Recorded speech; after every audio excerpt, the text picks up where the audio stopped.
try to, as Aristotle says, do these good things to become good.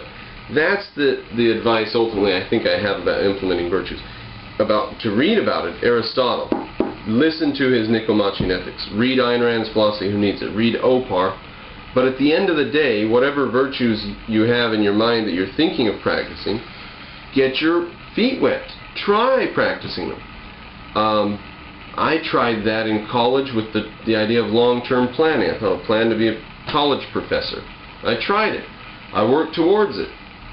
I got tripped up on it. I decided I could. There's no way I would be able to handle the work of these people. I would go postal. If I ever worked at a university, it would be a dangerous situation. Not for me.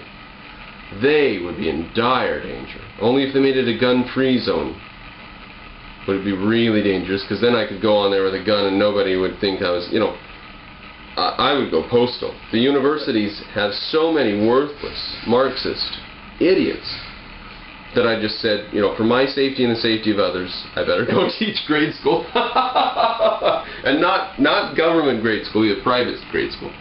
No, the postal thing is all a joke. That's ridiculous. I hope nobody takes me serious on that. Except that's true. I really would go postal if I worked at a university. They're that bad.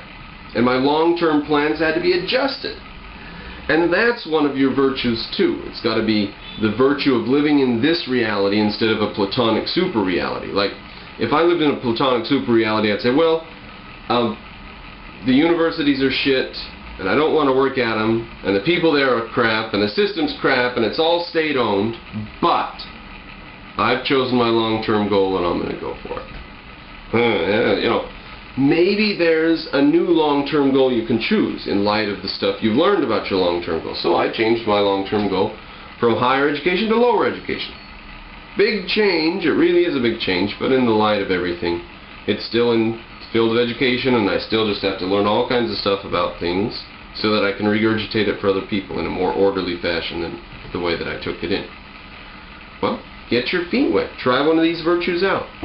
That's what I would say about implementing it. Reading about it is necessary in our culture. You can't just be born with the sense of life. Very difficult for a person to be born and raised just with the sense of life that it would take to be ethical. So you do have to do reading. You can't just ignore the reading part.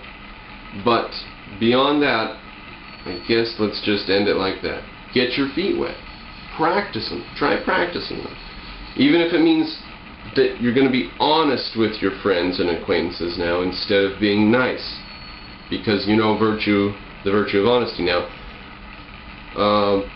Tough uphill battle. Nietzsche has some good things to say about that. Listen to my Zarathustra series if you want to hear about virtue surrounded by vice. So, but as Nietzsche said, I wish on my friends that they would come under suffering and turmoil and hardship, because this is the road to growth. So you're not, you are being friendly to someone if you tell them they should practice more virtue. You should be more virtuous and practice more virtues. You're being friendly because you know that's better for them, but it's kind of like throwing somebody in the army, This is going to be good for you, plus you're going to have like 6 weeks of running and, sleeping outside, it's weird stuff. It's going to be hell, but it's good for you in the long run. That's virtue. So, implementing it's not going to be roses and daisies. At the end, it'll be a parade of roses and daisies. But first, you have to just work the soil and put manure on the soil and plant seeds. And all of that, you have to get your hands dirty. Get your hands dirty. Practice some virtues. I'm not saying you aren't already. I'm just saying reading about it's one thing. Aristotle's good, but practicing is the only way to actually get to goodness, as Aristotle says.